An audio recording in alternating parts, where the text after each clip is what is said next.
pwedeng hanggang dito lang ako. Ikaw ba? Ano bang pangarap mong maging? Ano pa ba yung mga lugar na gusto mong marating? Ano pa ba yung mga bagay na hangad mong gawin? At ano pa ang laman ng palagi mong hiling? Gaya mo, palagi rin ako nakaharap sa salamin. Pinakatititigan ng gusto yung sariling tumitingin. Kinakausap, tinatanong. Sinisilip ang aking galing. Baka sakaling biglang magising yung ako na gusto kong maging. Yung ako na may malayo ng narating. Yung ako na malaya ng bilhin ang kahit anong gusto. Sariling bahay, sariling sasakyan,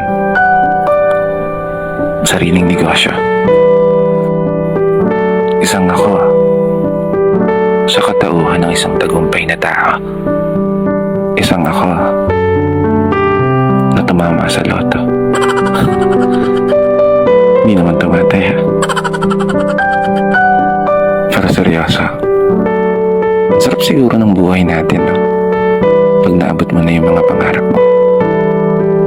Kapag nagawa mo ng mapasa kamay lahat ng mga hinahangad mo sa mundong to, at magiging isang kwento na lang yung kung paano at ano yung mga pinagdaanan mo.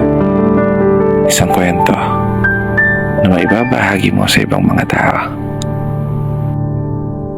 Kaya naman, habang nandito tayo sa proseso, huwag na huwag mong susukuan yung mga pangarap mo.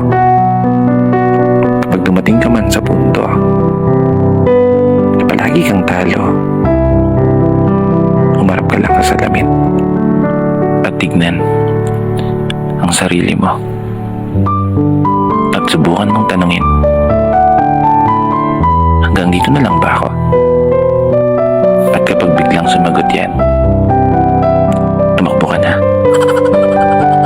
Hindi, seryoso na.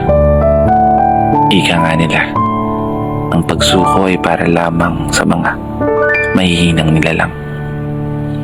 Kinaya nga ng iba, kaya panigurado, kaya mo yan. Magtatagumpay ka.